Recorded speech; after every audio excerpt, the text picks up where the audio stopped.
Esta noche viajamos hacia Cuba, porque queremos indagar en la vida de un personaje que sobrevivió a más de 600 atentados, marcado para muchos como si fuese un ser sobrenatural, protegido por la santería y ritos esotéricos.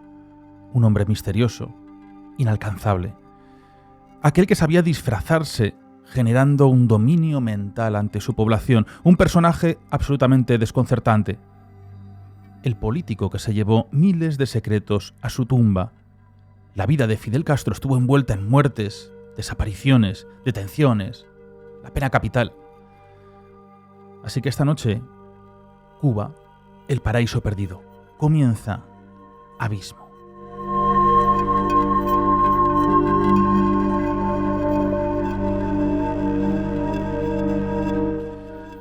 Muy buenas noches, mis queridos Silvia Ladrero, Jaime Arenas, ¿qué tal estáis? Buenas noches. ¿Qué tal, Nacho, Silvia? Muy bien. Un programa casi de última hora, porque el otro día, una amiga me invitó a presentarle su libro, Isabel La Huerta Bellido, y el libro es Lo que la mentira alimenta.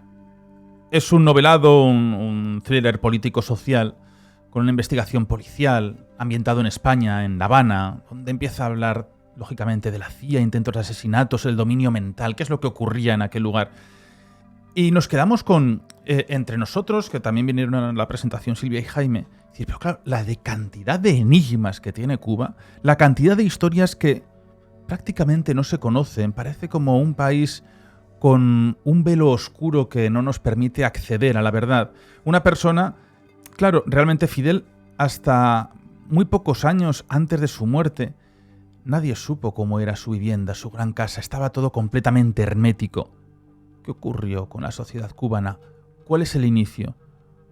¿Por qué todas esas revueltas? ¿Qué pasa con Estados Unidos? ¿Qué ocurre con los países? ¿Qué ocurre con los soviéticos? ¿Por qué ese interés con los misiles, ese interés en armar, en generar una gran economía, en promover aquel lugar? España también tuvo mucho que ver. Pero comenzamos porque tenemos infinidad de temas para tratar. No sabemos si podremos abordar todos, pero profesor Arenas, su turno.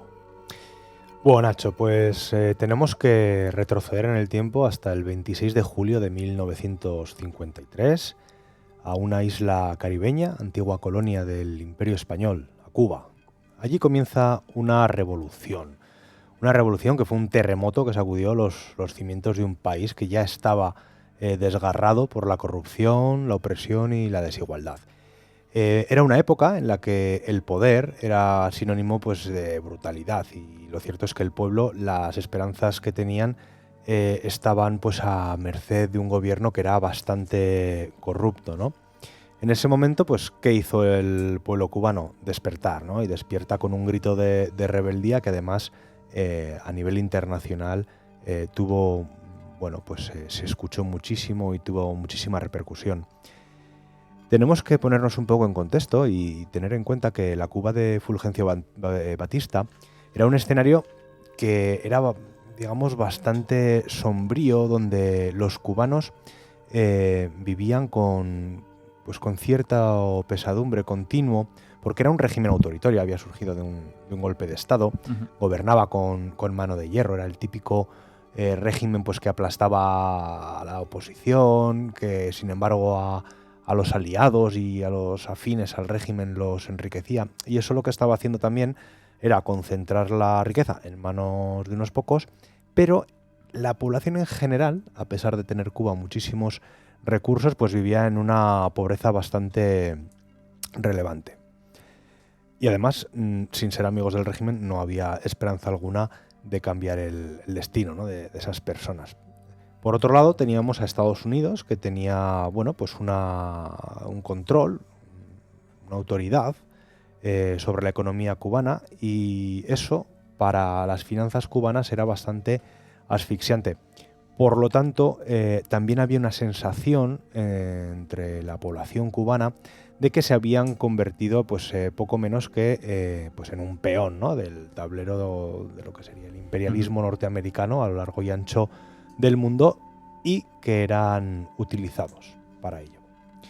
Claro, en mitad de todo este contexto, en el que hay malestar de la población, pero tampoco se atreven a levantarse en armas, surge un joven abogado llamado Fidel Castro, que la verdad es que tenía una visión, bueno, pues muy audaz. Él soñaba con la justicia, así lo predicaba, y el 26 de julio de 1953 lidera un ataque contra el cuartel de Moncada, ¿no? Un acto, pues la verdad es que bastante valiente, porque obviamente se enfrentaban a las fuerzas del régimen y que además fue recibido con una violencia brutal. Ese ataque, ese 26 de julio de 1956, fracasaron, pero consiguió encender la chispa de lo que sería la Revolución Cubana. Y así, pues bueno, Castro se convirtió en un símbolo de esperanza para los oprimidos, pero que poco sabían los cubanos que al apoyarlo estaban aupando al poder a la bestia que les oprimiría durante su vida y que implantaría una de las dictaduras más duraderas y crueles del mundo moderno. Obviamente Fidel Castro no estaba solo, tenía al Che Guevara al lado, el médico argentino, tenía a su hermano Raúl Castro, a Camilo Cienfuegos, y lo que hicieron fue preparar una guerra, utilizando la táctica de guerrillas, porque era mucho más sencillo para ellos por el tipo de armamento y digamos de efectivos que tenía practicar ese tipo de luchas que enfrentarse en batallas abiertas a un ejército regular como el cubano, que obviamente les habría destrozado. Total, que se ponen a luchar contra el gobierno cubano, sobre todo en la sierra de... ¿dónde era esto? Tengo por aquí apuntado. En la Sierra Maestra. Y bueno, pues la guerra de guerrillas como tal se empieza a expandir, ¿no? Y según se expande por la isla, van saliendo diferentes focos. Sí que es verdad que el pueblo cubano la va apoyando, porque bueno, son rebeldes que por lo que están luchando, o eso dicen ellos en aquel momento, es por derrocar a un régimen que está oprimiendo a la población. Y además la lucha de guerrillas, la lucha de los revolucionarios, tuvo muy en cuenta, y luego lo veremos y hablaremos de ello a lo largo de la dictadura de Fidel Castro, no solamente luchar con las armas, sino también luchar con los ideales, es decir, con la ideología política, pues prometiendo un futuro donde la justicia y la igualdad serían realidades tangibles. Pero claro, la verdad es que veremos que eso nunca ocurrió posteriormente. Total, que la guerra de guerrillas continúa y el 1 de enero de 1959 el Estado cayó.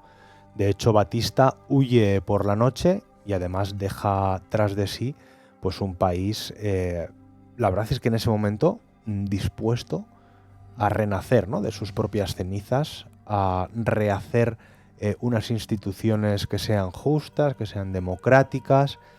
Total, que las fuerzas revolucionarias, Fidel Castro y compañía, se van hacia La Habana, ¿no?, pues en esa marcha triunfal que a veces hemos visto en las películas con esos camiones y tal. Y dice que bueno, que esto va a ser una nueva era para Cuba y que todo el mundo bueno, pues va a tener el lugar, el puesto, y se le va a tratar de la forma que se merece. Total, que claro, la revolución no fue una historia, digamos, gloriosa y triunfalista para la guerrilla. Fue el inicio de un cambio que fue totalmente radical en el país caribeño, y además que influyó mucho en el equilibrio global entre potencias, porque, como hablaremos luego, pues fue el escenario de una de las crisis más brutales de la Guerra Fría, la crisis de los misiles cubanos, que posiblemente no me equivoque cuando digo que fue el momento en el que la humanidad ha estado más cerca de ser aniquilada por las armas nucleares, tanto de un lado como de otro, ¿no? Como en esa crisis de los misiles cubanos, con quien estaba Cuba realmente era del lado de la URSS. Pues, claro que le servía ahí de trampolín, obvio, hacia Estados Unidos. Claro. Pues Cuba se convierte un poco pues en el símbolo de la resistencia contra el imperialismo, ¿no? Fíjate, son los vecinos los más oprimidos y se están rebelando. Así que yo creo que hoy vamos a hablar de un periodo de Cuba muy interesante. Vamos a hablar de la figura de Fidel Castro, de los intentos de asesinato que tuvo. Bueno, espectacular. El personaje que más intentos de asesinatos ha tenido en la historia de la humanidad. Efectivamente. Contado por lo menos por sus servicios secretos. Eso es. Pues hablaremos un poco también de cómo la mafia intentó ayudar a Estados Unidos a acabar con Fidel Castro. Si pudo estar detrás de la muerte de Kennedy. Hay muchísimas. O si tuvo algo que ver, por lo menos. O si tuvo algo que ver, porque fue marcado, ¿eh? Sí, desde luego. Oswald, recuerdo que tenía una serie de visados también soviéticos, tenía relaciones con Cuba. ¿Y qué más quería Rusia? Bueno, los soviéticos, no la URSS, que tener casi como una plataforma, una gran fábrica de misiles a los pies de Estados Unidos. Eso es un paraíso. Pero bueno, vamos a un inicio. Me gustaría ir a un inicio. ¿Creéis que todo esto es por el poder de la oratoria? ¿Por el poder que él tenía de convicción y esa fuerza que tenía para poder convencer al pueblo con sus grandes discursos? ¿Allí puede iniciarse todo, Silvia? Desde luego, yo creo que él inició y convenció a muchos de sus, de las personas que luchaban junto a él, y al final se convirtió en una dictadura que giraba en torno a él, no en torno al pueblo, que es lo que él prometió desde un inicio. Y sin duda es una persona que ha sabido desarrollar técnicas de marketing que a día de hoy se estudian en universidades, porque ha sido uno de los ideólogos de muchas técnicas. ¿Cómo cuál? Bueno, no sabría decirte, ¿no? Bueno. Pero, claro. Bueno, para empezar, su vestimenta. No, pero es verdad, por ejemplo, fue uno de los primeros que inventó los grandes murales políticos, y con murales me refiero a edificios pintados dedicados a crear la leyendas. Plaza de la Revolución es un ejemplo clarísimo de eso. Están los supermurales con el Che Guevara, con José Martí. Tuvo un gran consejero increíble. también, que fue Gabriel García Márquez, que le decía incluso la vestimenta que más le recomendaba. Bueno, al final él se nutría de buenos amigos, de Chávez, ¿no? A continuación. Bueno, lo que dices de la vestimenta sí que es un claro ejemplo también, ¿no? De ese personaje que se construyó, que al final tiene una estética siempre militar, siempre de la misma siempre forma. Siempre con su puro, siempre con su gorra, su barba. Todo lo que ha rodeado a este personaje histórico estaba completamente medido, preparado y orquestado para llegar a la población de una forma imponente. Salvo su guayambera, que se la puso un poco más adelante, en los años, en los 70 o así, un poco más adelante. Y realmente los últimos recuerdos son ya con ese chándal que fue tras la operación. Bueno, cuando ya era una persona muy a partir del 2006. Cuando ya era una persona muy mayor, efectivamente, en los últimos años. Pero fíjate, eso a día de hoy lo podemos ver, por ejemplo, en la guerra de Ucrania. A Zelensky últimamente nunca se le ha visto con traje, va siempre o con guerrera militar o con camisetas verdes militares. ¿Por qué? Porque así lo que haces es transmitir un mensaje de que tú eres parte de la lucha, de que tú estás con tus soldados, ¿no? De que estás realmente inmerso en una situación complicada y de la que eres consciente. No es un político que haya cogido, se haya puesto un traje para ir a hablar al Parlamento Europeo o para visitar a otros líderes. Él va. El único día que lo he visto con otra ropa, Zelensky, fue el otro día que celebraron la Pascua. Y ahí sí que es la primera vez que lo he visto que no iba de verde. Sí, pero hombre, sí.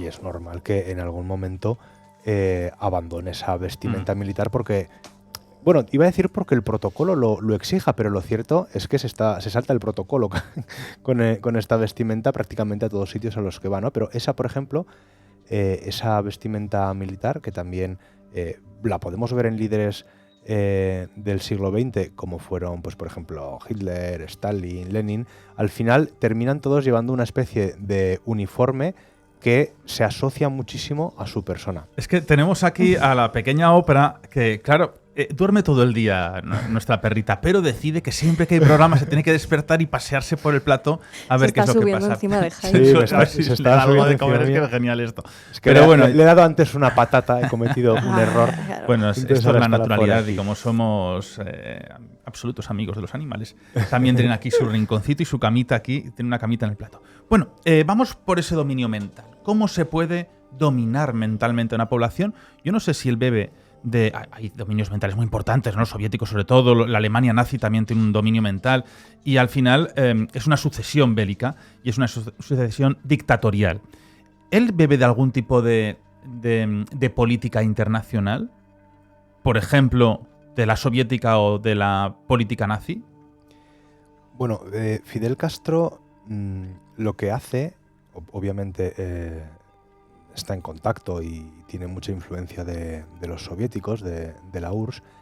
Fidel Castro lo que hace es pues esa técnica que utilizan los dictadores de identificar a un enemigo y atribuirle absolutamente todos los problemas que tiene el pueblo y además machacar con esas ideas, ¿no? Al principio era Batista, al que había que derrotar, después serían los Estados Unidos. Él, además, también lo que hace es erigirse como el salvador del pueblo, es decir, tenemos esta situación, tenemos este problema, este es el enemigo que ha causado el problema y yo soy vuestra solución. Pero tened en cuenta que para salir de este problema vamos a tener que tomar una serie de medidas y vamos a tener que controlar, por ejemplo, a los disidentes de forma brutal, lo que sería la represión, ¿no? Por ejemplo, contra los que habían sido partidarios de Batista y posteriormente pues con todos aquellos que querían huir de Cuba, pues por ejemplo en los famosos cayucos, ¿no? Que iban hasta Miami, a Florida, porque realmente está a 80 o 90 millas, está muy cerquita. Y cómo llevaban a cabo una represión contra la familia de estas personas que habían huido a Cuba y que además estaban montando, sobre todo en los inicios, pero todavía hoy, estaban montando, digamos, la resistencia, lo que sería la comunidad cubana de Florida, de Miami, la resistencia anticastrista. Entonces, claro, él realmente en sus discursos hay que escucharlo porque tiene muchísimas similitudes como los que hacía Eisenhower, Khrushchev, como los que hacía Stalin, como los que hacía Hitler, como los que hacía Goebbels, como los que hacía Mussolini, como los que intentaba hacer Franco. Lo que pasa es que yo creo que Franco metía más carga intelectual y no sabía, pues quizá porque no era su formación, no sabía utilizar el lenguaje corporal, los gritos. No, Franco la verdad es que a nivel oratoria y a nivel discursos pues no era un gran orador y lo menciono porque era un dictador que fue contemporáneo a la época de Fidel Castro y además España tenía mucha relación con Cuba, pues entre otras cosas porque había sido una ex colonia española y de eso no nos olvidábamos, ¿no? Pero sí que adoptó esa forma de ser muy proactivo hacia el ataque del enemigo, hacia la identificación del enemigo que estaba, como he dicho, tanto en Estados Unidos como los opositores al régimen. Y claro, pues la gente quedaba un poco, sobre todo al principio, ¿no? Cuando no sabían cuáles eran sus intenciones finales, quedaba un poco hipnotizada por ese tipo de discursos, como pasaba con los grandes líderes, pues que al final los endiosan, no dejas de ver su cara en carteles y la del Che Guevara, ¿no? Con aquella famosa foto que luego todo el mundo lleva en las camisetas sin saber muy bien lo que hizo este hombre. Y bueno, pues esa fue su forma, digamos, de controlar al pueblo. Y luego, pues lo típico de las dictaduras, represión, control de los medios, obviamente debido a la situación que había y que hay en Cuba, pues se tuvieron que llevar a cabo medidas bastante drásticas, pues como todo el tema de la cartilla de racionamiento de alimentos, no sé exactamente el nombre que tiene allí, pero en España se llama así. Había desabastecimientos muy grandes, como por ejemplo de petróleo. Piensa que el principal sustento de Cuba en su día era la venta de azúcar a Estados Unidos, ¿no? Y llegó un momento en que lo prohibieron los Estados Unidos prohibieron la importación de azúcar cubano y por lo tanto perdieron ahí pues todos los dólares americanos con los que compraba todos los recursos que en una isla no tenían, porque claro, en una isla puedes tener muchos recursos, pero por ejemplo, pues igual no tenían acero, no tenían desde luego gasolina, pues ese tipo de cosas que claro, hacía que la sociedad, la población, viviese de una forma muy precaria, y cuando había el más mínimo atisbo de protesta, diciendo esto no es lo que se nos había prometido durante la revolución por la que dimos nuestra sangre, pues claro, pues era reprimida, y sigue siendo reprimida por el régimen. Y por otro lado, has mencionado antes una palabra que me ha parecido muy interesante, y es el hermetismo en el que vivían y viven los líderes del Partido Comunista Cubano, porque no tiene nada que ver cómo viven ellos a cómo viven, bueno, pues los cubanos en general, ¿no? Y bueno, pues fundamentalmente fue esa la forma de controlar a la sociedad, pues la típica de una dictadura. Silvia, ¿tú crees que aquí se limitó los medios de comunicación, se sesga la información que procede del exterior? Hay algo muy importante que es para relacionarse con el pueblo, como es la santería. Podemos hablar de muchas cosas. En relación a lo que estábamos hablando antes, ¿no? Sobre ese poder de manipulación o de influir en las personas, es que al final este hombre todo lo hacía, todas las acciones militares las hacía con un golpe de efecto. Todo estaba rodeado de una performance brutal. Y me gustaría contaros un ejemplo de ello, que fue cuando por fin entraron el ejército, los barbudos de Sierra Maestra, ¿no? Hicieron su entrada triunfal en La Habana, que fue el 8 de enero de 1959. Pero no eligieron hacer, venga, entramos aquí a esta ciudad y ya está, ya hemos entrado. No. Culminó con un acto que a día de hoy se sigue recordando en ese lugar, que es el Hotel Habana Libre, a día de hoy. En aquel momento era el Habana Hilton. ¿Y qué hicieron?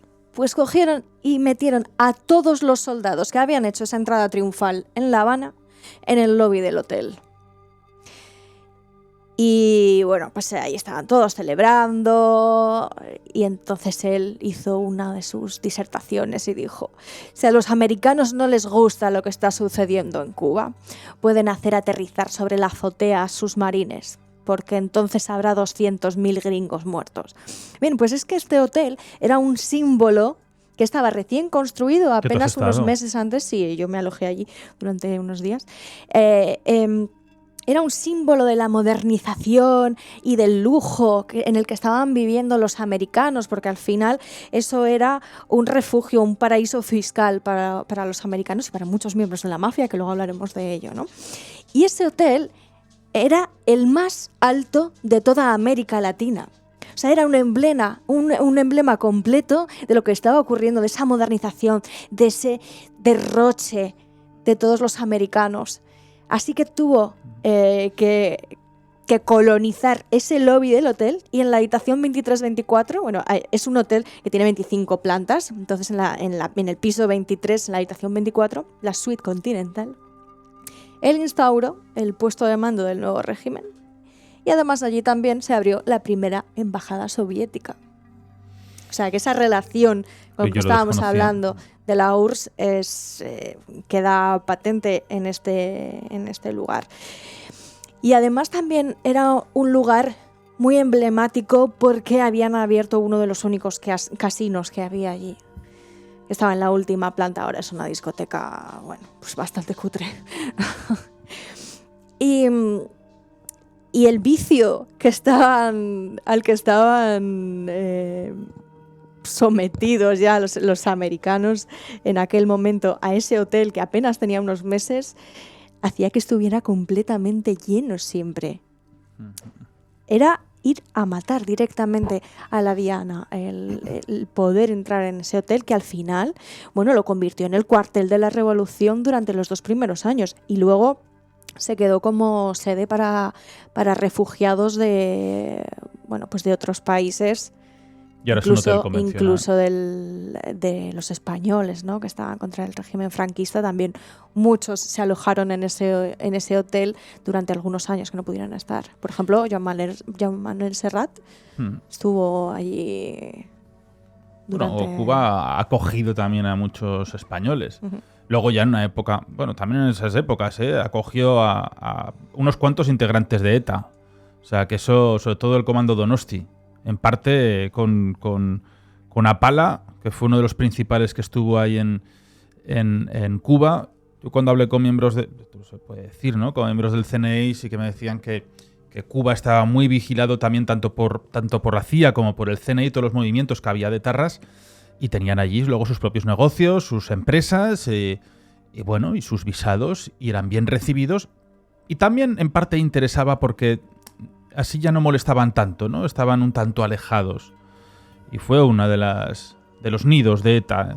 ETA, bueno, en fin, con sus 800 y pico muertos, que tiene que seguir todavía en nuestra memoria lo que hicieron. Jaime, ¿qué enemigos pudo tener Fidel? Bueno, los enemigos principalmente fueron los opositores al régimen, auspiciados por el gobierno de Estados Unidos.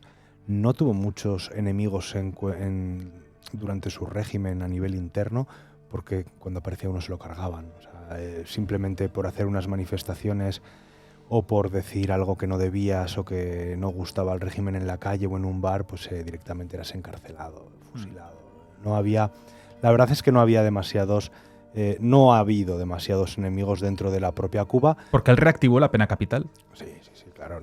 Bueno, Fidel Castro, a ver, como todos los dictadores comunistas, Fidel Castro tiene una larga lista de muertes sobre sus espaldas, y no me refiero a las que se podían producir en la guerra de guerrillas, que esos son actos de guerra, sino muertes políticas, o sea, muertes, fusilamientos por razones políticas y por razones de opresión, ¿no? Pues de la misma forma que estaba pasando en la URSS, que murieron más rusos prácticamente durante lo que fue el periodo de posguerra, desde la Segunda Guerra Mundial hasta la caída del muro de Berlín, en los gulags, que en la propia Segunda Guerra Mundial, ¿no?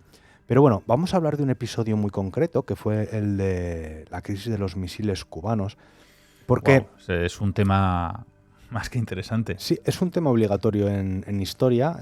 Bueno, supongo y espero que sigan estudiándolo bueno, yo también. En los colegios y que entren en selectividad. Casi fue el fin del mundo. Sí, bueno... Pudo haberse despertado. Estuvimos a que Khrushchev o Kennedy hubieran tenido un mal día, alguno de los dos. Sí. Pues total que, bueno, aquí estamos el 16 de octubre de 1962, en la Casa Blanca, ¿no? Está Kennedy haciendo sus cosas, despachando, abriendo el correo, devolviendo alguna llamada, y aparece Mark George, que era su secretario de defensa que tenía, y le muestra unas fotografías de un avión espía, concretamente de un U-2 que había sobrevolado la isla de Cuba, y en esas fotografías lo que se veía era infraestructura, tanto a nivel de vehículos como a nivel de plataformas, para el lanzamiento de misiles nucleares. Bueno, a Kennedy concretamente eran los misiles, los R-12, ¿no? Que podían de medio alcance, ¿no? Claro, estos misiles podían llegar hasta Washington, pero también podían llegar a Cabo Cañaveral, a la Ciudad de México, al Canal de Panamá. Pero no eran los intercontinentales, esos que eran los de largo alcance, ¿no? No, que estaba como una base media para poder atacar directamente. Bueno, cubrían bastante zona de Estados Unidos. Era más que suficiente para, para la zona más poblada de Estados Unidos reventarla por completo. O sea, como te digo, también abarcaba, claro, todo el Caribe y los países del Caribe, ¿no? El Canal de Panamá, que es otro punto totalmente estratégico, la Ciudad de México, bueno, en fin, toda la zona. Total que, bueno, Kennedy empieza a darle vueltas a ver qué pueden hacer, porque obviamente esto suponía una amenaza brutal. De hecho, durante 6 días la prensa, no supo nada. El médico personal de Kennedy aludió a que tenía una molestia, una enfermedad. O sea, no supieron nada del presidente.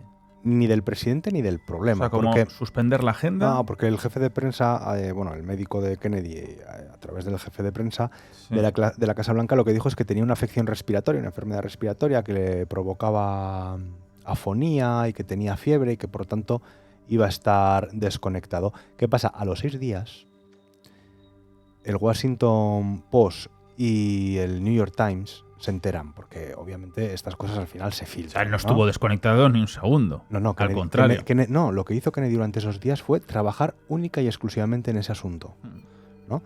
¿Qué pasa? Se enteran los periódicos, lo van a publicar y Kennedy en persona llama por teléfono y alude al patriotismo de los periodistas para que por favor no publiquen nada, porque eso, podía provocar una crisis, una histeria colectiva brutal, el que el pueblo americano dijera, oiga, es que tenemos ahora mismo misiles rusos Apuntando hacia nosotros. aquí al lado. Sí, O sea, sí. aquí al lado, ¿no? Que pueden destruir la Casa Blanca en unos minutos. Bueno, van pasando los días y el día... O sea, les llama el propio presidente. Sí, el presidente descolgó el teléfono y llamó. A los Es que es dos. la única forma de a que, los- a de los que dos hagan caso. periódicos. Sí, sí. Sí, además posteriormente decían los periodistas, efectivamente no se le notaba afonía alguna al presidente, ¿no? Había sido O sea, no toda una- llamaron al director de ese periódico, sino al periodista que iba a publicar la crónica. Bueno, exactamente a la Bueno. persona no, pero supongo que estarían todos en la sala y dijeron, oiga, no había afonía. no, por favor, o sea, no publiquen esto. Bueno, total, que tenía un problema Kennedy, porque Kennedy obviamente cuando pasa esto lo que hace es una reunión Ujú. de su consejo de seguridad en el que por un lado estaba a los que se les denominaba los uniformados, es decir, los militares, y por otro estaban los jóvenes de Camelot, que es como llamaban a todo su equipo, entre, por ejemplo, pues estaba Bobby Kennedy, ¿no? Porque eran gente relativamente joven, como él, muy preparada, y eran los que formaban la administración presidencial, la administración Kennedy. Entonces ahí estuvieron discutiendo bastantes días, no sabían qué hacer, y al final, pues Kennedy, después de esos días sin aparecer en ningún sitio, porque hay que recordar que desde el 16 de octubre, aunque había dicho que no se publicara nada a los periodistas, él no había salido en ninguna rueda de prensa ni había dicho nada y oficialmente estaba malo. Total, que el lunes 22 de octubre, a las 7 de la tarde, sale y da un discurso a la nación en el que alude principalmente a que lo que se está jugando aquí no es una guerra entre capitalismo y comunismo, entre Estados Unidos y la Unión Soviética, entre las potencias. No, aquí lo que se está jugando es la libertad del mundo libre, como él lo llamó, contra los países, poco menos que el eje de la maldad, ¿no? Bueno, y además dice una cosa muy curiosa para que la gente no entrase en pánico, pero lo entendiese. Dijo, incluso en una guerra en la que ganara Estados Unidos, la victoria tendría el sabor de las cenizas. Obviamente estaba aludiendo a que lo que hemos visto muchas veces y hemos estudiado en los libros, ¿no? La destrucción mutua asegurada. Si yo te lanzo 20 misiles nucleares, tú me vas a mandar 30, yo te voy a mandar, al final vamos a destruir el mundo, lo vamos a dejar en un páramo radiactivo y no va a haber nadie que consiga vivir. Bueno, pues total... Es una de las pocas veces que se activó la alerta DEFCON 2 Solo ha habido 2. por parte de Estados Unidos. La DEFCON 1 se considera que nunca, aunque creen que hay un documento clasificado que pudo activarse, pero hay DEFCON 2 que no hubo un permiso gubernamental de presidencia. Sabes que hay veces que es necesario el presidente, pero en un momento de crisis lo puede activar una persona con responsabilidad. Y eso han habido 2 ocasiones y esta fue una de ellas. Sí, bueno, fue la de el inicio de la Operación Tormenta del Desierto y esta. No ha existido... Claro, la DEFCON 1 es ataque nuclear inminente. O sea, es poco menos que cuando les lanzan los misiles ya. O sea, DEFCON 2 es en plan, estamos preparados para apretar si hace falta. Bueno, pues total, que llega el día 25 y, bueno, pues en la ONU van los embajadores de Estados Unidos y Rusia, y el embajador Stevenson, que era el de Estados Unidos, le pregunta a Valeria Tizorin si tiene la intención la URSS de mandar o enviar o instalar misiles nucleares en Cuba. El otro responde que no está ante un tribunal americano y que no tiene por qué responder como si le estuviera haciendo preguntas un fiscal. Respuesta del embajador americano delante de todos los embajadores y representantes de países de la URSS. Saca las fotografías que había hecho ese avión U-2 al sobrevolar la isla de Cuba. Total, que bueno, hay una reunión que es muy importante entre Bobby Kennedy y Anatoly Dorisky, que será el embajador de la Unión Soviética en Estados Unidos.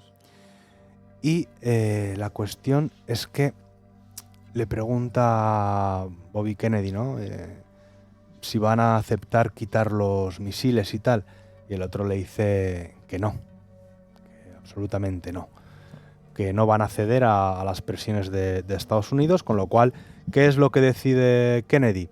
Bueno, pues ni una respuesta de fuerza, que es lo que habían propuesto los uniformados, ni, digamos, jugar solamente la carta de la diplomacia. Lo que hace es establecer un bloqueo naval a Cuba. La US Navy, la Armada estadounidense, lo que hace es colocar barcos alrededor de la isla, que lo que impide es que cualquier barco sospechoso de llevar a científicos, material o misiles que pudieran llegar a Cuba, los para y les obliga a volver a su país de origen o a su puerto de origen. Total, que bueno, al final todo esto se soluciona porque Nikita Khrushchev, el que era el presidente de la Unión Soviética, le mandó una carta a Kennedy en la que le decía que bueno, retiraba esos barcos que había enviado y los misiles que pudiera haber en Cuba a cambio de bueno, pues varias cuestiones, ¿no? Sí. La primera de ellas era que Estados Unidos se comprometía a no invadir Cuba. Esa era la primera de ellas. Y la segunda de ellas era que iba a retirar los misiles de Turquía, porque Estados Unidos tenía misiles en Turquía que, bueno, pues claro, llegaban perfectísimamente a Rusia, ¿no? Es un poco lo que está pasando ahora con la crisis de Ucrania, que si Polonia quiere que Estados Unidos ponga misiles nucleares en su territorio, que llegarían a Moscú, y bueno, pues ahí está un poco el follón. Y en ese momento, pues bueno, pues digamos que el mundo respiró. Porque fue el momento en el que bajaron la protección del botón rojo, cerraron los maletines nucleares y se acabó la crisis más grande que ha tenido este planeta de haber acabado realmente pues muy mal en una guerra atómica, ¿no? Lo que no quiere nadie. ¿Sabéis lo que es el reloj del apocalipsis? El reloj del fin del mundo. Sí. Suena, ¿no? Que bueno, se mide desde el año 47 la probabilidad de que una catástrofe global provocada por el hombre ocurra, ¿no? en el mundo. Y bueno, se hace con las opiniones del Boletín de Científicos Atómicos. Entonces, esta historia que nos acabas de contar, Jaime, en aquel momento de la crisis de los misiles, el reloj del fin del mundo se establecía a 7 minutos. En el año 62. Eso va modificando, ¿verdad? Cada año se actualiza. Sí. Entonces, cuanto más cerca estás del 0 segundos, más riesgo hay. ¿Cómo funciona eso? Entonces, había 7 minutos en aquel momento en la crisis de los misiles. En el año 59, que era cuando estaba más fuerte la época de la persecución de la bomba H entre Estados Unidos y la URSS, estaba a 2 minutos. Es decir, estamos diciendo que en un momento en el que se establece el DEFCON 2, solamente estaba a 7 minutos. 7 minutos del fin del mundo. ¿Sabéis a cuánto estamos ahora? No. A 90 segundos. A 90 segundos. Pero... O sea, estamos en un riesgo absoluto. Esto se actualizó a final de año, principio de año. A enero del 2024, sí. Pues ya estaríamos en pleno auge, pero... Crisis de los misiles, 7 minutos.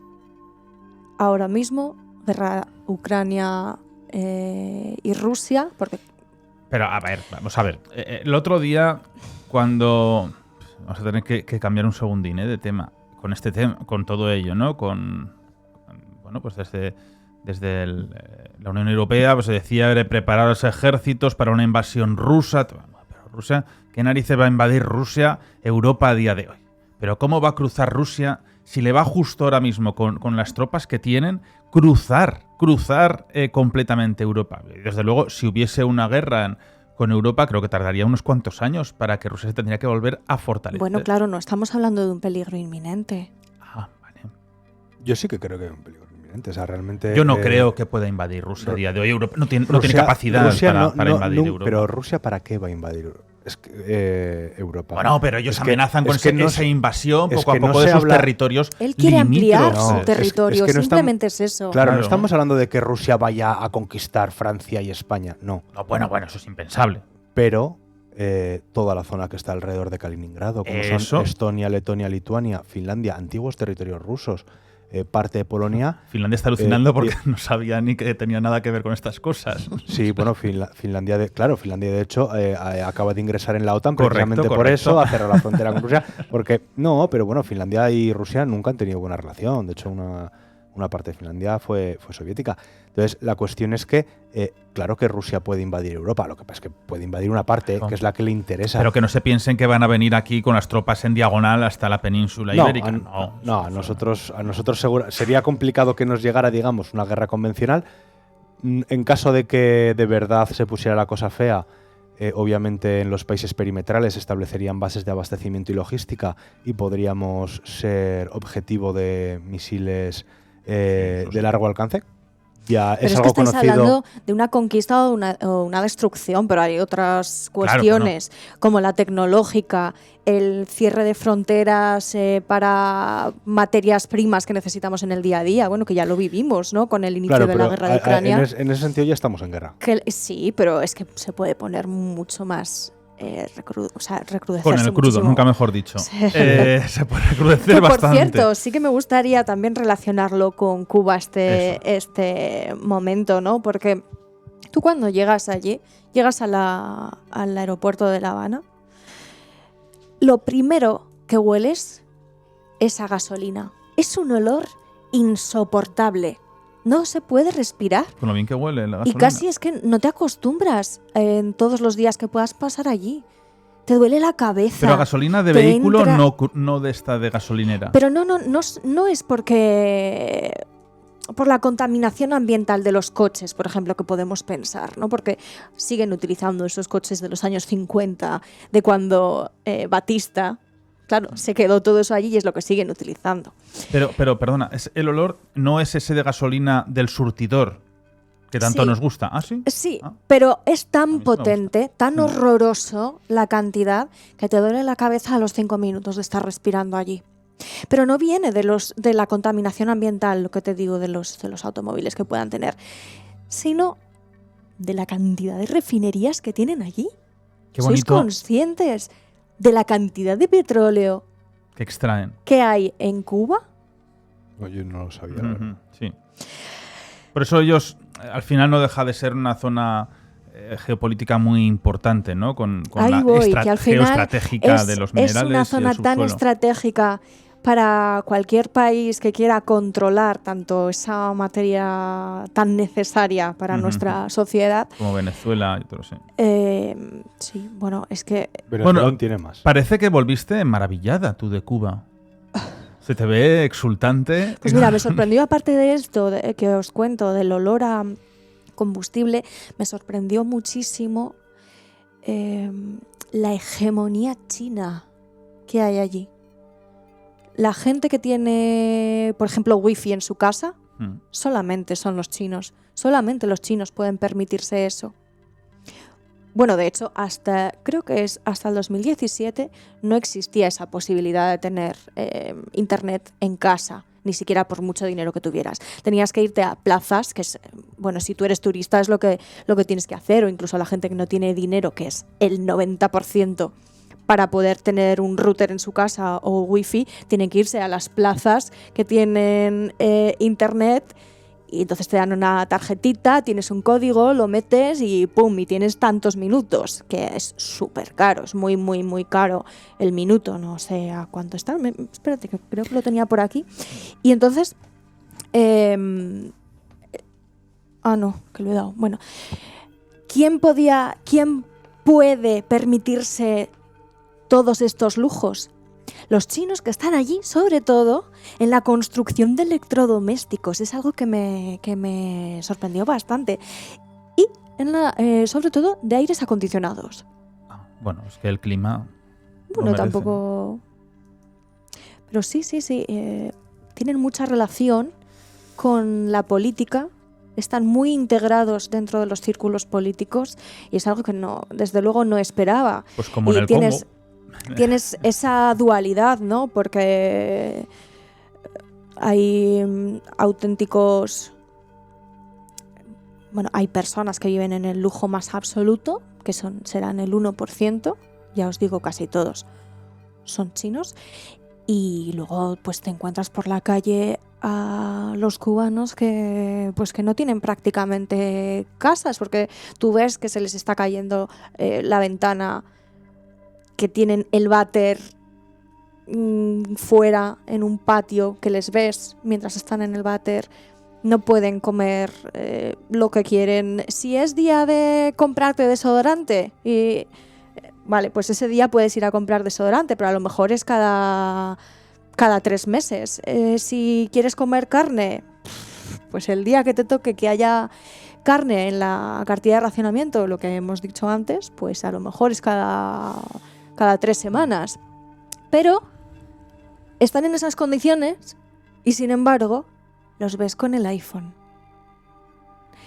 No todo el mundo, evidentemente, pero sin duda podríamos afirmar que existe una economía sumergida, capitalista, vamos, brutal, de lo que más he visto en mi vida. Camisetas del Real Madrid, que todos los niños quieren ir como Cristiano Ronaldo, se ponen el pelo teñido igual. Entonces llama la atención, ¿no? Esa dualidad tan grande de vivir en esa pobreza tan absoluta y, sin embargo, el querer tener ese atisbo de vivir en un país más desarrollado, ¿no? Esas pequeñas cosas que te hacen sentirte como que vives en el resto del mundo, pero al final no tienen acceso a nada. Bueno, quizá por eso se lo querían cargar, ¿no? Bueno, claro, pero esto que estás diciendo, de lo que estáis comentando, ¿no? ¿Qué intereses puede haber en cargárselo? Bueno, es que tiene más de 600 intentos de atentado contra su vida. Algunos son magníficos. Yo pensaba que era inmortal. Magnífico. Bueno, es que sí. Por eso hay... mira, una de las amantes de Hugo Chávez, cuando iba a Cuba, decía que él siempre, que Fidel dormía en su habitación con un vaso boca abajo, con agua con sal, y hacían como unos círculos. Era la protección que tenían, como la santería. Hay algo tan importante sobre este tema de santería, que es las protecciones que él tenía, que realmente él le consideraban y le llamaban como el caballo. Siempre era el caballo, el gran caballo, que viene el caballo. Pero claro, el caballo en la santería es el sacerdote, es el alter ego que tienen ellos. Y un iniciado en esos ritos afrocubanos tienen que ser montados por el caballo para ser aceptados dentro de esos inicios, esos ritos. Realmente, bueno, pues ellos con la religión yoruba, todo lo que tenían allí del Ochaifa, que sería esas creencias, una religión politeísta. Bueno, al final él apoyó muchísimo la santería, muchísimo. Hay unos guiños tremendos incluso en su funeral, los 9 días de luto, los 9 días que utiliza la santería. Hay un montón, ¿no? Y como esos ritos, esas ropas. Hubo en un discurso en los años 50 que se le posó una paloma en su hombro. Entonces dijeron que era el elegido por los dioses, el elegido por quien fuese. Y bueno, el escaparse tantas veces, por eso decían que tenía unos ritos de protección por parte del pueblo muy importantes. Hay un caso, bueno, podemos comentar, ¿no? Diferentes asesinatos, intentos de asesinato, pero cuando Kennedy, que has comentado con los misiles que estaban... Kennedy decía que él tenía 2 grandes problemas en su vida. Uno era Cuba y otro era Fidel Castro. Por lo cual se convertían en uno. Entonces Kennedy fue uno de esas... En una de las operaciones más importantes, que fue en Mangosta, la que hicieron Estados Unidos, bueno, allí también tenían su forma de cómo acabar con Fidel Castro. ¿Y qué hizo Kennedy? Llamó a un conocido como era Ian Fleming, el creador de 007, uno de los grandes escritores novelistas, que Ian Fleming, él fue parte de los servicios, estuvo unos años en los servicios secretos británicos y sabía bastante de estas cosas. Y claro, el creador de 007 nos tiene que dar alguna clave de cómo acabar con el gran dictador cubano. Y se inventaron una de las maravillas. Hay una leyenda si se utilizó, si no se utilizó. Hay parte de Cuba que dice que sí que se utilizó y otra parte que no, que fue por medio de submarinos y barcos en alta mar generar una especie de hologramas donde viesen a la Virgen María. Una imagen mariana en mitad de las aguas del gran océano, levitando, utilizando esa bruma que habría en unos días muy dados a esa intensidad, a esa humedad en el ambiente, y unos aviones supersónicos pasando con una velocidad que emitiesen unos sonidos como casi alienígenas y que viesen como que eso era uno de los milagros. De esa forma se arrodillarían cientos y cientos de personas por el malecón, que hay unos testimonios que dicen que sí que ocurrió, y abandonarían casi el comunismo para volver a esa religión y poderlos ir poco a poco trabajando a Estados Unidos. Porque la CIA tenía... Claro, al final Fidel Castro tenía una base jesuítica muy importante. Y él nació y creció en el mundo de la iglesia, aunque luego fuese dando culetazos poco a poco por fuera de ello. Pero incluso hay imágenes, ¿no?, con diferentes grandes personalidades de la iglesia, jesuíticas. Y ahí fue una de esas influencias, ¿no? Incluso su amistad con Manuel Fraga vino influenciada porque fueron compañeros de estudio por parte de los jesuitas. Pero la CIA, fíjate, la CIA dijo una serie de reflexiones que me encanta, a mí me va a gustar, que decía la CIA: nunca hemos tratado de asesinarlo, sino de desestabilizarlo. Sí, es genial. es que a veces también los de la CIA, bueno, en general los funcionarios del gobierno de Estados Unidos, utilizan un vocabulario que piensan que nos van a engañar. O sea, no querías desestabilizarlo, pero... O sea, querías desestabilizarlo con veneno. Con veneno, pero bueno, desestabilizarlo. Pero es que había un proyecto... Con un francotirador que le iba a reventar la cabeza, lo querías desestabilizar. Desestabilizar, claro. Decir, bueno, pues con la Virgen María, el holograma. Luego generaron un plato de televisión donde se metieron diferentes gases con LSD, pues para que dijese tonterías. Hay absolutas maravillas de cómo intentar acabar con él. Bueno, es que sería un bestseller si él hace un libro de sus memorias clasificadas. Si lo hubiese hecho, ¿no? Hubiese escrito. Hubiesen sido maravillosas de las formas... ¿Cómo le intentaron asesinar a Fidel? Yo tengo unas cuantas que he estado buscando. Es que me encanta. Porque de verdad que hay algunas que son pues de película, ¿no? La primera de ellas, pues bueno, la CIA intentó utilizar pues la vieja táctica de la mujer fatal, ¿no? Era una de las novias, amantes, que tenía Fidel Castro, Marita Lorenz, y entonces pues a esta mujer la convenció la CIA para que le hiciera tomarse unas pastillas, ¿no?, que estaban envenenadas. Las típicas pastillas que se tomaba él, pues las mismas, pero adulteradas. Total que esta mujer consigue llevarlas hasta el dormitorio, pero en un momento dado se ve sorprendida o está un poco intranquila, las guarda en su tarro de crema hidratante. ¿Y qué pasa? Pues que las píldoras que estaban diseñadas por la CIA para disolverse echando leches, para que hicieran un efecto rápido, se disolvieron en el tarro de crema y no las pudo utilizar. Eso fue por medio de la mujer, ¿no? Eso fue... Esto es tan antiguo, esto es como lo de Salomé, sí, con la mujer de Herodes, con San Juan Bautista, que al final acaban con la cabeza en la bandeja. Marita Lorenz, que era, bueno, pues una amante más bien, más que mujer. De hecho, ella luego contó en sus memorias que estaba enamoradísima de él desde los 19 años, que fue allí a Cuba con sus padres. Ella era alemana y se supone, ella cuenta que tuvo una relación real y muy fuerte con Fidel Castro, y de hecho relata que tuvo un extraño suceso en el que, bueno, ella cuenta que estaba embarazada, pero fue secuestrada y despertó sin el hijo, o sea, sin el bebé. Le practicaron un aborto estando ella inconsciente. Entonces fue después de ese suceso cuando la CIA la reclutó, y entonces ella ya dijo, bueno, voy a matar a Fidel, que al final me ha arrebatado a mi hijo. Pero ella cuenta que no pudo hacerlo, pero Pero hay varias versiones, ¿no? Porque esta mujer además tiene una vida bastante... también fue amante de varios mafiosos, miembros de la mafia más importantes. En fin, que no se sabe muy bien qué ocurrió. Si es que no pudo hacerlo porque estaba enamorada o al final salió mal. Si las metió en el tarro de crema porque estaba enamorada y se arrepintió al final, o si se vio sorprendida, tal, no lo sabremos. Pero bueno, hay otra buenísima que además la voy a enlazar con una tercera, ¿no? Fue, pues esto, Me encanta. Sí, bueno, en 1975 el Comité de Inteligencia del Senado afirma y dice que hay pruebas concretas de un plan, es que de verdad, o sea, los americanos son la leche para esto, de un plan para regalarle a Castro un traje de neopreno que estaba impregnado en esporas y bacterias que se suponía que le iban a provocar pues alguna reacción, enfermedad, bueno, muerte, ¿no? Anthrax. Sí, no sé exactamente cuáles serían, pero seguramente sería algo de eso. Total que además consiguieron que James B.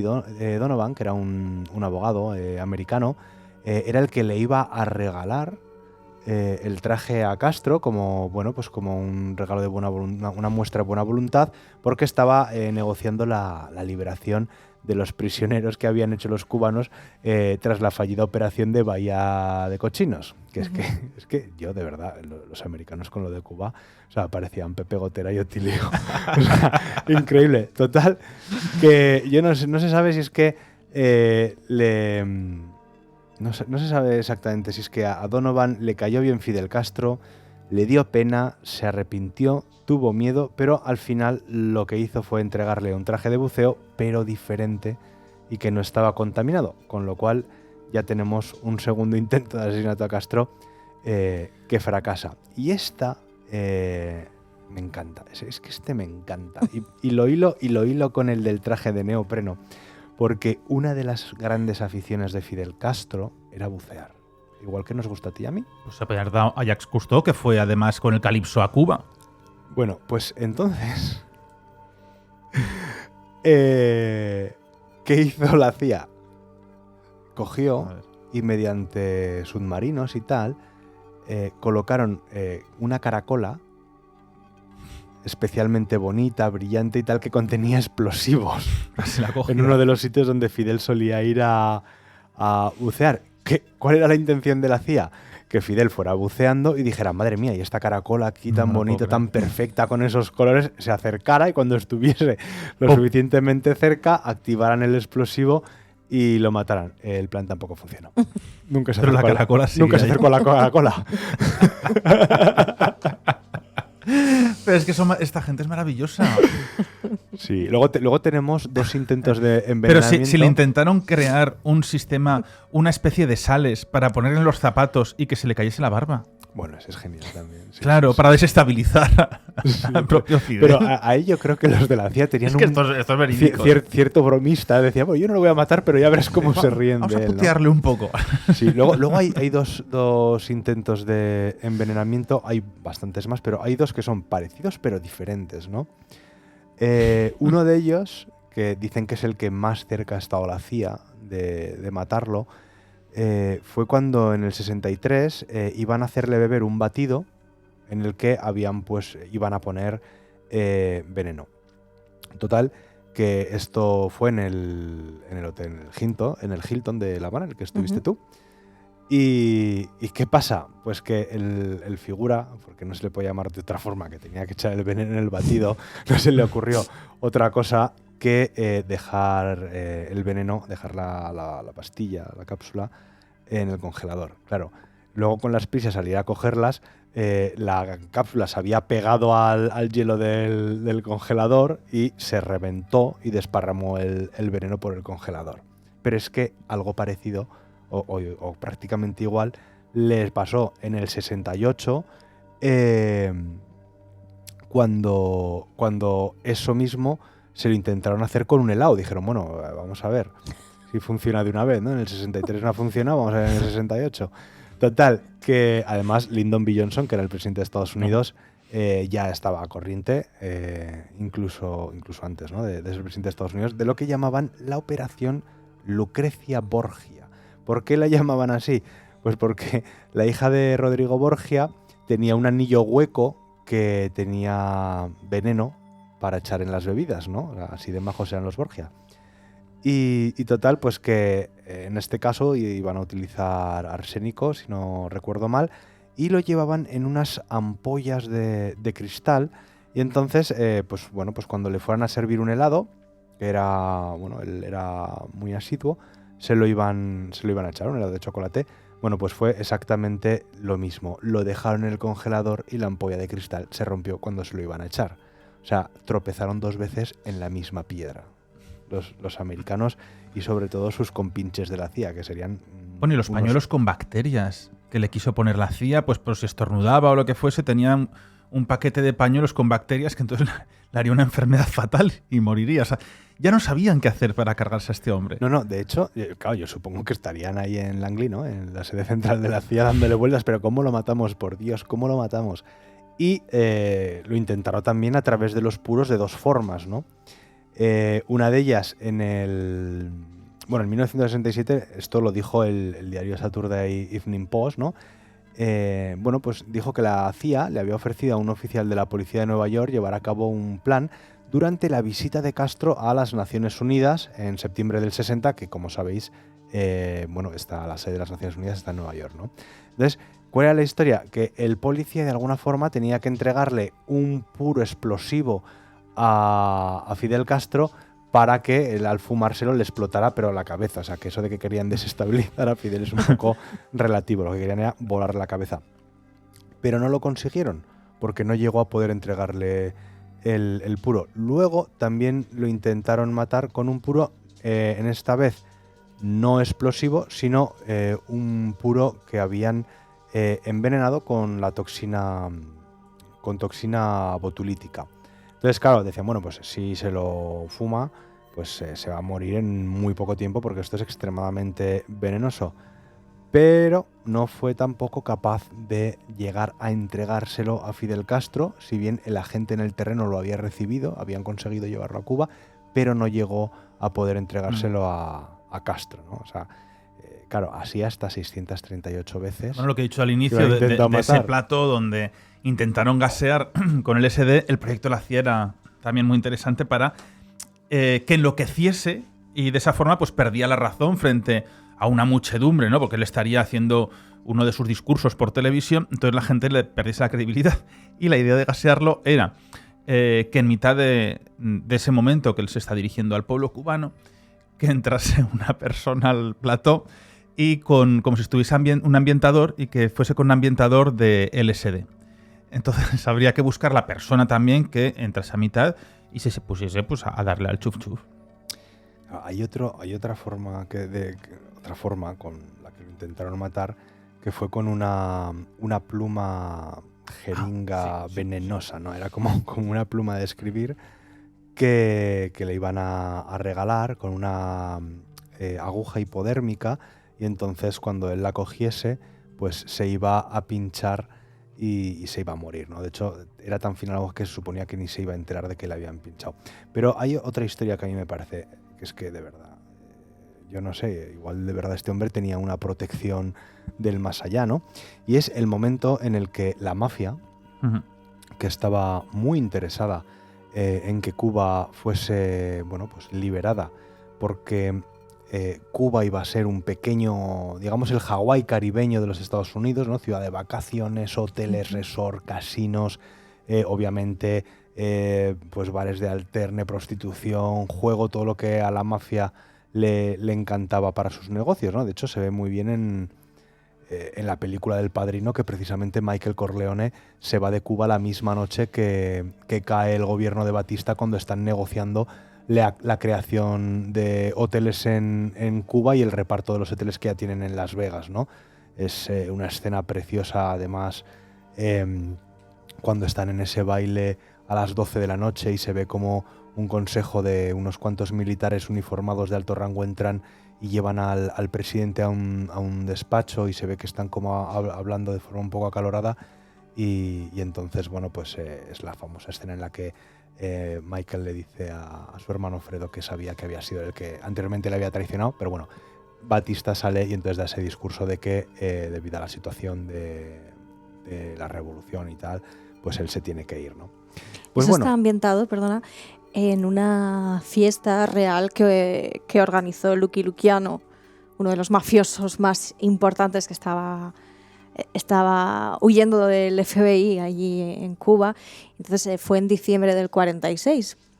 Ahí estuvieron celebrando todos los capos y todas las familias más importantes de la mafia americana, pues una pequeña Navidad anticipada. claro. Si es Con que- todo tipo de si es que- lujos si- y si- de... si es que estaban al lado. Si es que lo tienes a, ¿qué está? ¿1 hora de avión? Claro, pero ese palacio desde Miami. donde él vivía, por ejemplo, Pero esta fiesta ocurrió en el Hotel Nacional, que a día de hoy también Mm. se puede visitar, y de hecho guarda mucho la estética de aquel momento. Y es muy curioso, ¿eh? Es muy curioso visitarlo porque parece una villa. Bueno, es bonito, pero ellos sabían muy bien buscaremos, dónde ahora. elegir los sitios para sus reuniones. Claro, porque es que Te él no cuento la sí, última forma. porque él no quería reunirse en su casa. Ahora os cuento por Exacto. qué. Te voy a contar la última forma, no, lo que intentaron hacer los mafiosos, ¿no? Los mafiosos, claro, pues dicen, oye, es que tenemos que asesinar a Fidel y los de la CIA son unos torpes. Debieron pensar eso, ¿no? Entonces dijeron, bueno, los pues agentes de la tía más que de la CIA, ¿no? dicen, venga, pues esta va a ser la Operación Esperanza. Total, que forman un comando de sicarios de la mafia, los meten en un yate y se van a la isla Margarita porque Castro se había desplazado allí para una reunión. ¿Qué ocurre? Que llegan las autoridades puertorriqueñas, confunden al barco con narcotraficantes o contrabandistas, los detienen y no pueden llegar a Isla Margarita para asesinar a Kennedy. Y eran los mafiosos con el beneplácito de Estados Unidos, o sea, no es que fueran por libre. Pero no, pues lo típico que son confundidos, oye, no, que vamos del gobierno de Estados Unidos, que sí, a ver, vengan ustedes aquí detenidos y no pueden matar a Fidel Castro. Pero claro, es que Fidel Castro, hay que recordar que sobrevivió a 11 presidentes de Estados Unidos y 8 de la Unión Soviética y del Kremlin. Es que él no quería nadie quería que supiese dónde él vivía. Hombre, claro. Muy pocos mandatarios habían estado en su domicilio. Es más, Kirchner ha estado, por estaba ejemplo. prohibido terminantemente sacar fotografías y vídeos. Solamente salió un vídeo a la luz, que fue en el año 2001, cuando una de las exmujeres de su hijo, que huyó de Cuba, se lo entregó a la televisión norteamericana Univision, que aparecían unos pasillos, unas habitaciones de cómo era todo aquello, ¿no? Entonces ahí se dieron cuenta porque el nombre le llamaban el punto cero. Era el nombre clave que tenían los servicios de inteligencia cubanos a Jaimanitas, que era la residencia, y estaba en un antiguo, abandonado campo de golf en forma de herradura. Tenía 2 alturas, más los subterráneos, muchas zonas verdes para hacer ejercicio y una gran piscina. Pero nunca se sabía dónde estaba. Luego tenía él otra residencia en una isla. O sea que fíjate Bueno, es que esa Cuba isla era el lugar donde vivía prácticamente la mayor parte del tiempo, que era la isla Cayo Piedra. Y en esa isla había más de 20 mansiones, no solo para él, que él sobre todo usaba 2, su favorita se llamaba La Deseada, pero es que también para toda su familia, que siguen viviendo allí, en Cayo Piedra. Y allí tenía absolutamente todos los lujos de un rey, vamos, pero por los 4 costados. Tenía un rey, pero de los ricos. O sea, una de los zona de ricos. exclusión. Bueno, de los ricos, Es pero que tenía hasta una fábrica de quesos y de helados privada para él. perdonadme, Imagínate, o sea, cuando ¿quién él más tiene entró eso en a día de cólera hoy? fue cuando en el año 97 la lista Forbes le puso entre los más ricos del mundo con 900 millones de dólares. Y él dijo que, bueno, pero esto era una mentira repugnante, porque él decía que le habían sumado la economía de todo el país. Es decir, bueno, es que es tuya. O sea, esta persona, claro, pues estos son los grandes dictadores, dejar sumida en la pobreza también a toda la sociedad, y ellos, bueno, pues es que esa imagen que da siempre con la misma vestimenta, pues lo que hemos hablado, ¿no? Esa barba poco arreglada, descuidada, siempre con los puros, siempre esa forma tan involucrada con la sociedad con la que tiene Cuba es lo que genera pues una imagen de cercanía absoluta. Es lo que hemos hablado al comienzo. Estoy leyendo las cosas que tenía dentro de su isla y la verdad es que es alucinante, fíjate. Una piscina de agua dulce, un delfinario, criadero de tortugas, un helipuerto, guarnición permanente, 2 yates y un restaurante flotante por el que pasaron personalidades como el escritor Gabriel García Márquez, Claro, el dueño de la CNN, Ted Turner, Barbara Walters, bueno, en fin. Bueno, pero eso es lo que tienen todos los comunistas en su casa, ¿no? Y todo ¿No? Es que no es así. los zoológicos, No. Pregunto. pero por vivir en la montaña no tiene nada que ver.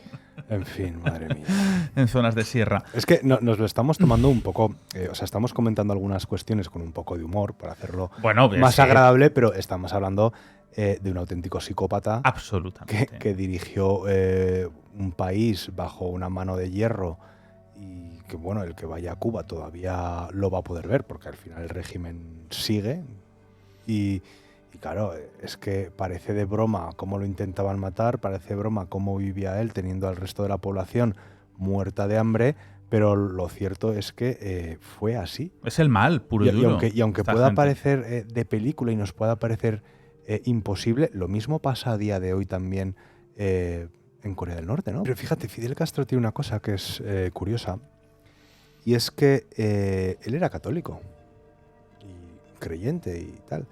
Pero cuando llega la revolución, parte de los opositores, de los que habían sido seguidores de Batista, se refugian en las iglesias. Y es en ese momento cuando prohíbe la religión en el Estado. Prohíbe sobre todo la religión católica, ¿no? Aún, como has bien dicho antes tú, él había estudiado con los jesuitas. Yo creo que era consciente de que la iglesia no era mala, pero sí que podía servir, digamos, de amparo a su oposición. Sin embargo, sí que llevaba a cabo, como hacía todo el mundo en Cuba, esos rituales de forma secreta, ¿no? Pues como decías, de dormir pues, en círculos de sal, con un vaso boca abajo, porque eso es algo que el pueblo cubano, de la misma forma que el pueblo cubano no ha perdido ese recuerdo y rememoran los abuelos de cómo vivían antes de Fidel, pues con esos coches americanos, esos hoteles, que es verdad que eran de la élite, pero a los que todos apoyando a la élite aspiraban. Era el momento en el que los Estados Unidos al final iban a hacer que eso se tuviese que abrir para que, funcionase de verdad un país capitalista como el que ellos querían, donde las cadenas hoteleras, los casinos, las turoperadoras que tuviesen, las líneas aéreas, bueno, en general pudiesen vivir, la importación de azúcar, de ron, de tabaco, o sea, era muy importante, ¿no? Porque todo eso se para cuando llega Fidel. Pues de esa misma forma, esa memoria en las casas de esa santería, de esos rituales, de esas prácticas religiosas que provenían, ¿no? De África, pues se siguen practicando en la intimidad. Bueno, de hecho, la santería en realidad no es una religión oficial, como bien dices, porque no está permitida ninguna religión. Y se hace tan de puertas para adentro, porque no tiene una jerarquía como puede haber con los obispos o el papa para los católicos, sino que es una religión personal, privada, que al final se desarrolla en el ámbito del hogar, de la familia, y que el que oficia es el más mayor de la casa, de la familia, pero se hace dentro de las casas. Es ahí donde se colocan los altares, se reza con los atributos. Bueno, es algo muy curioso porque tiene un secretismo que envuelve a todos estos rituales que al final, aunque sean simplemente pues para rezar como se haría en cualquier otra religión, pero al final les tiñe un poco con este secretismo de algo que parece oscuro, ¿no? Y siempre se relaciona también con magia negra o con... Pero no siempre, sí que también se utiliza para algunos de los rituales, matar animales, pero no siempre ocurre esto. Sí, pero hombre, obviamente no es tan oscuro como el vudú de Haití, ¿no? Uh-huh. Pero sí que es verdad que la Iglesia Católica lo considera ritos paganos, uh-huh. ni siquiera lo consideran una religión pero tienen sus propios brujos. Pero es que esto ocurre, por ejemplo, Nicolás Maduro, él tiene está en los presupuestos del Estado, él paga un brujo. Y él tiene un brujo, él tiene su santero, que por recibir a empresarios, ojo, para empresas, para cualquier consulta, creo que eran más de $90,000 lo que cobraba por sesión el santero de Maduro. Bueno, pues es gente que tiene esas creencias y se sienten protegidos. Maduro el otro día, estábamos aquí hablando de esa forma de de cómo una sociedad se domina mentalmente, ¿no? Él dijo que él tenía la suerte en Venezuela de que era un país donde existía la libertad de expresión para los medios de comunicación y que él quería que todos los medios fuesen libres. Claro, a ver quién es libre en un país de esos para poder comunicar y comentar. Pues sería como Cuba, a ver quién dice nada. Pues nadie puede comentar absolutamente nada. Bueno, pero si tú comentas eso al pueblo, bueno, pues al pueblo, pues la sociedad se lo cree. Cada día hay menos libertad, incluso en países que nos creemos democráticos. O sea, ahora ya, depende de lo que digas, pues Twitter te borra los tweets, YouTube te borra los vídeos, o te puede caer una... Bueno, de momento no nos han quitado nada por hacer con vino algunos domingos. Hombre, el vino es un producto nacional que yo creo que incluso habría que promocionar. Perdona. El vino, hasta hace muy poquitos días, estaba clasificado como bebida de alta graduación. Y había un problema tremendo con la publicidad del vino, ¿eh? Y era comparable a cualquier bebida destilada. Pero no en España. En España. ¿Sí? En España. Porque a mí me lo decían los bodegueros, decían, claro, es que no puedo meter publicidad, es que no puedo hacer tal. Sí. Y tuvieron un follón tremendo. Creo que ahora lo han quitado como bebida de alta graduación. Pero el vino. El vino es un alimento básico de la dieta mediterránea. Sí, lo que quieras. Oye, por último un poco, ¿cómo se puede acabar con esta idea, todo lo que ocurrió en Cuba? ¿Creéis que es un país que ya tiene más libertad o tardará mucho en recuperar sus propios ideales? Hay una libertad sumergida. Es muy complicado, porque allí no se puede hablar de nada. La gente, incluso aunque ya no esté tan perseguida, pero al final las reuniones de más de 4 personas, por ejemplo, no estaban permitidas hasta hace bien poco, incluso en las casas. Entonces yo creo que tienen ese miedo aún. Hasta que no pasen varias generaciones, yo creo que no se va a poder solucionar. Por mucho aperturismo real que pudiera haber, que no lo hay, pero el miedo oculto de los cubanos es muy real y no se va a ir en las personas que llevan generaciones, toda su vida, viviendo bajo este yugo. Yo creo que hasta que no muera la gente importante de la revolución, ¿no? Aunque quedan bastantes vivos, como por ejemplo Raúl Castro. Pero bueno, él se retiró el hermano de Fidel. al final. Sí, pero sigue siendo un icono, ¿no? Allí. Hasta que no muera toda esta gente y pase 1 o 2 generaciones que se harte de vivir en ese sistema, será complicado que, digamos, la situación de dictadura o de régimen comunista acabe. Es posible también que haya una transición aperturista, como está haciendo China, porque China sigue siendo un país comunista en el que hay mucho control, pero también es verdad que hay mucha libertad pues para todo lo que es el tema de los negocios, para pues, la ropa que quieras llevar. Realmente China es una sociedad capitalista, aunque el gobierno sea comunista.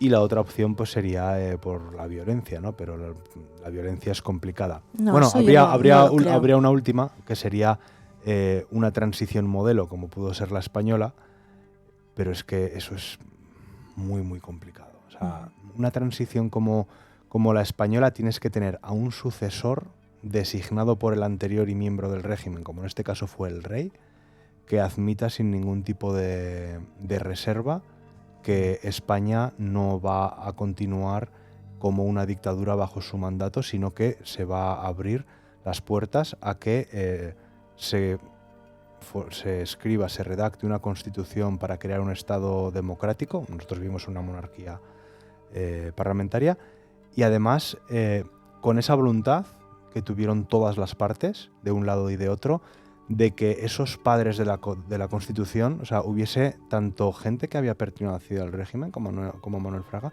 como gente del independentismo catalán, como gente del Partido Comunista, ¿no?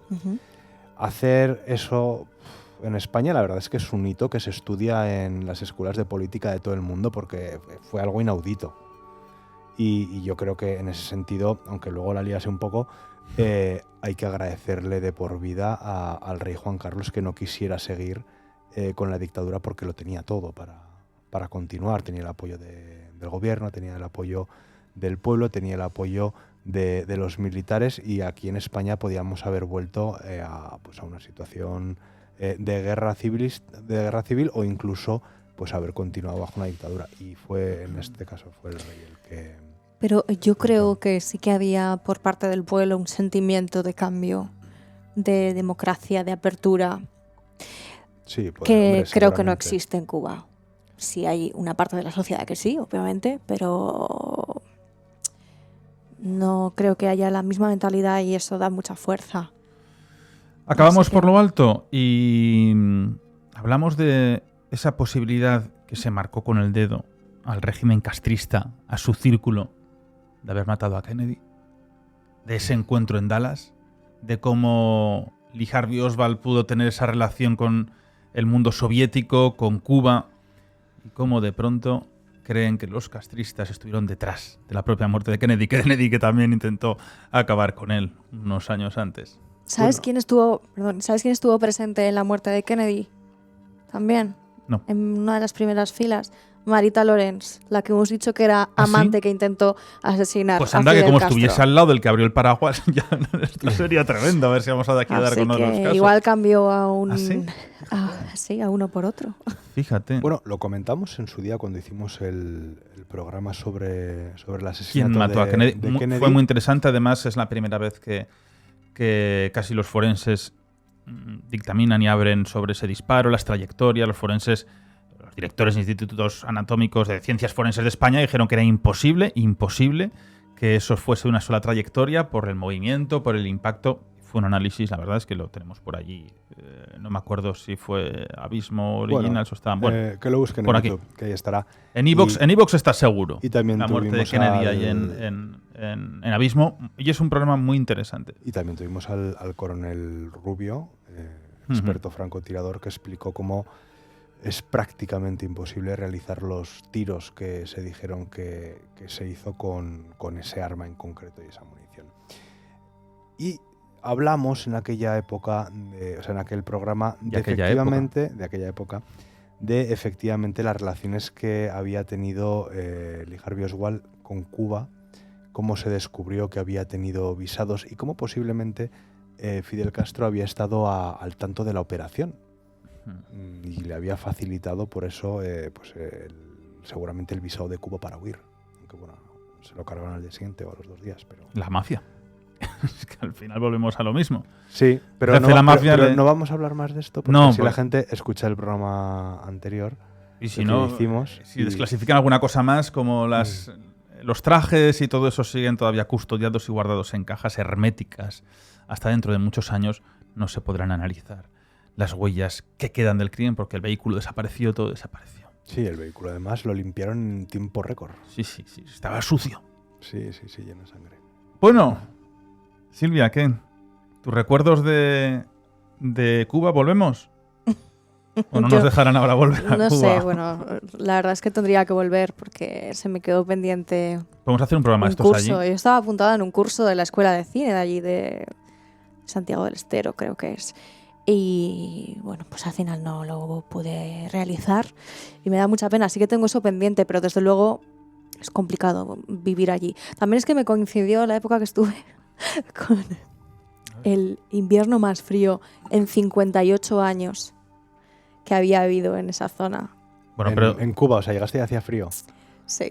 Bueno, eso es como cuando yo fui a San Petersburgo y había 40 grados. El verano, ola de calor y yo, la madre. Yo que venía aquí a pasar un poco de fresco en verano y me pilló una ola de calor allí Qué horrorosa. pringaos. Sí, viendo el Hermitage sin aire acondicionado que me caían a mí. Bueno. En fin. Qué horror. bueno, Pues si es a que ti te dan además, calor estos focos, imagínate. estos tres pocos. meses antes de que estuviese yo allí, había habido un tornado, una tormenta de estas, una dana imposible que había destrozado todas las costas de Miami y de Cuba. Entonces, claro, no había habido cosechas, con lo cual tampoco podían comer los animales, con lo cual no había carne porque no había ganado. Entonces, cogiendo caracolas en el mar. Recuerdo que, bueno, estuvimos en un cafetal y, bueno, tú veías a los pobres caballos, se les notaban las costillas. Bueno, fue, de verdad, no tengo buen recuerdo y... Yo, la verdad es que yo no he estado en Cuba. No sé si iré algún día. por Yo lo tampoco menos he estado mientras en Cuba. esté el régimen este. Pero te voy a decir una cosa, oye.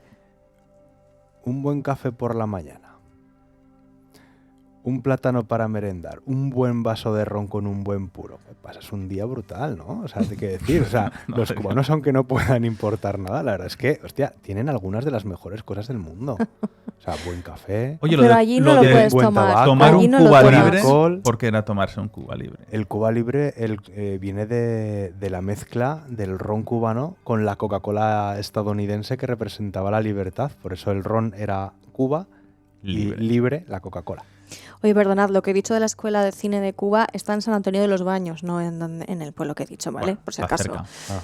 Ya me había Santiago- parecido San Antonio raro, de los Baños. Yo por mi geografía, ahí en Cuba, creo que estaba Bueno, no muy distante. Y también se puede bucear, ¿no? Que a nosotros Sí, nos bueno, gusta yo, mucho. a ver, mi conclusión del programa de hoy es que si buceo no coja una caracola. O sea, Por si- creo Sí, que... la más bonita nunca la cojas. No, yo no voy a tocar ninguna si voy de allí. No, por si acaso. Bueno, y esto es un llamamiento pues a cualquiera, Cualquier buzo de... a cualquier buzo que se acerque por las aguas de Cuba. Esto es como las bombas de la guerra civil que se encuentran en los ríos y todo eso, que pues lo mismo. Ustedes iban a bucear en las costas cubanas, si se encuentran con una caracola de cualquier tipo para conservar la biodiversidad y su salud, lo mejor es no tocarlas porque puede estar detrás un señor de la CIA con un mando, que se haya quedado ahí todavía como un pulpo detrás de una roca esperando a que el ser muerda el anzuelo. Es que lo peor de todo es que es verdad. Y si no, pues hagan buceo sin barba. Bueno, a pesar de todo, hay lugares espectaculares en esa isla y, bueno, pues aunque sea por visitar esa naturaleza tan espectacular, pues, bueno, sí que lo recomiendo. Pero que nadie se piense que va allí a la felicidad, que yo pensaba que allí la gente era más abierta, ¿no? Siempre se vende como la música por las calles, todo. Bueno, pues no, evidentemente no es así. Hay 2 o 3 calles en La Habana que sí que te venden eso, pero vamos, Las calles turísticas. no es así. Si te metes un poco ya en los fondos de la propia ciudad de La Sí. Habana, bueno, en el barrio chino, desde luego también es para visitarlo, ¿eh? Pero hay El que barrio ir. chino de La Habana. Sí, pero bueno, es desde luego impresionante en todos los sentidos. Ahora, también es cierto que no hay inseguridad allí, ¿eh? No es un Pero país peligroso. ¿Y hay seguridad? Sí. Vale. No he mirado el Código Penal de Cuba, pero a saber lo que le hacen al que le pillan robando también. O sea, es que... ojo. Bueno, pero como turista, la verdad es que en ese aspecto, pues sí que sientes una tranquilidad. Eso es cierto. Y algo también muy curioso es que a los perros abandonados no hay perros abandonados. Los adopta el propio gobierno. Ah, y tienen su pensaba que ibas a cartelito. decir que se lo No. comían. Tienen su cartelito con su nombre y bueno, sí, Oh. es una cosa... Qué interesante. Sí. Para el hurto en Cuba se prevé la privación de libertad de 6 meses a 2 años o multas o ambas cosas. Pero la privación de libertad es de 2 a 5 años si se actúa en grupo y si se comete en vivienda habitada.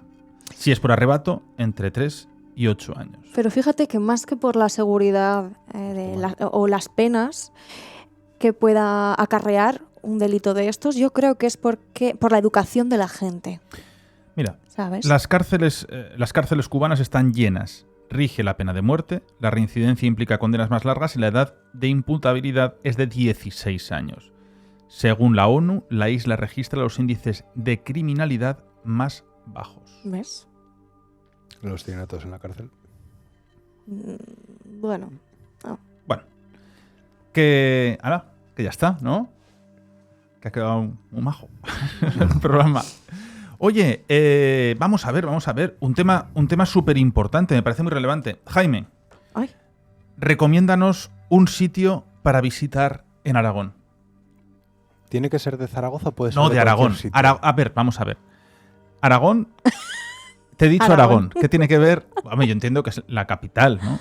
Bueno, te quiero decir que podría decir un sitio de Zaragoza. Vamos y a irnos seguiría siendo Aragón. No, un poco... yo, si hay un sitio de Aragón que hay que visitar, para el que no haya estado nunca, Ordesa. Y Monte Perdido, el parque nacional que tenemos. Parque Nacional de Ordesa y Monte En Perdido. los Pirineos, provincia de Huesca, es maravilloso. Es algo que tenemos ahí y que de momento se conserva. Además, en verano es perfecto, muy bien. con las cascadas, con esos ríos, con esas montañas que este año estarán nevadas seguramente, con las últimas que han caído y que es fantástico, ¿no? Esos hervideros también del quebrantahuesos, de las especies y espacios naturales que no hay que irse a otros puntos del mundo para ver semejantes maravillas, ¿no? Que tenemos tan cerca, Silvia. Sitios como hoy hemos propuesto Ordesa, igual cada programa proponemos uno diferente. Muy bien. Vamos, que esto hay que hacer turismo en Aragón. Turismo Aragón.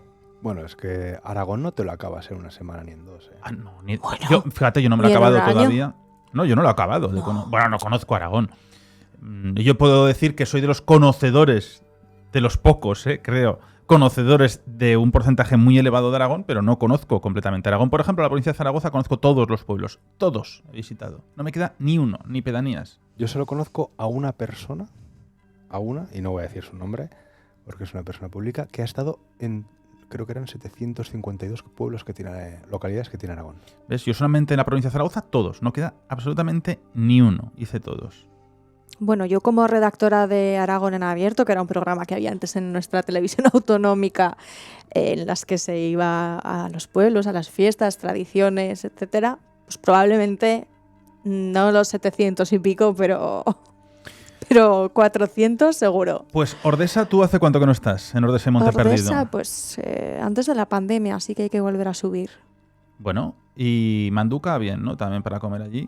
Oh, Bueno, yo ahí es que no, tampoco es para hacer publicidad, pero hay un sitio que hacen un pollo a la leña.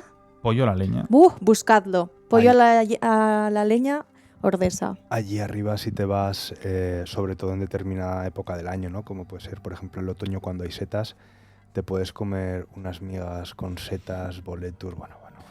Fíjate, según Ternasco de Aragón, es que allí arriba está casi todo bueno. La página web te dice, la de turismodearagón.com, dice: declarado Patrimonio Mundial de la UNESCO, el Parque Nacional de Ordesa y Monteperdido incluye un conjunto de 4 valles, Ordesa, Añisclo, Escuain y Pineta, que se extienden como brazos alrededor del Monte Perdido, el macizo calcáreo más alto de Europa. Y tan cerquita. Tenemos carreteras magníficas y sobre todo ir a esos bosques de las hayas, a la cola de caballo, que es uno de los grandes clásicos. Los buitres, águilas, quebrantahuesos, sarrios, marmotas conviven en túpidos bosques de hayas y pinos, ríos e ibones transparentes, altas praderas de montaña y roquedos vertiginosos. Qué bonito. Igual volvemos este verano, fíjate lo que te digo. Venga, pues nos iremos a Monteperdido. Piensa para el próximo programa qué pueblo elegimos aquí de Aragón. Y hay uno de los destinos, lo que quiera, montaña, a Monteperdido. Luego pues os hablaré yo de otros valles también tan maravillosos, igual o de maravillosos que Monteperdido, que tenemos también en Aragón, porque también hay sierras más al sur, no solamente en el Pirineo. Muchas gracias, profesor Jaime Arenas, doctora Silvia Ladrero. Un placer. Un placer, próxima. como siempre. Y bueno, pues la próxima semana más. ¿El qué? Pues no lo sé. Veremos dónde nos lleva el camino, dónde nos lleva nuestro tren, seguramente a alguna próxima estación. Y les dejamos aquí con Aura Límite, uno de los grupos más prolíferos que tenemos en el ámbito nacional. Y sí, entren en Spotify. Aura Límite. En una estación perdió la inocencia. Un abrazo y hasta la próxima semana. Aunque cada día tiene menos. Ni conciencia. Solo llevo bragas en esta maleta. Quiero conocer el mundo y darle la vuelta. Yeah, baby, déjame lo quiero.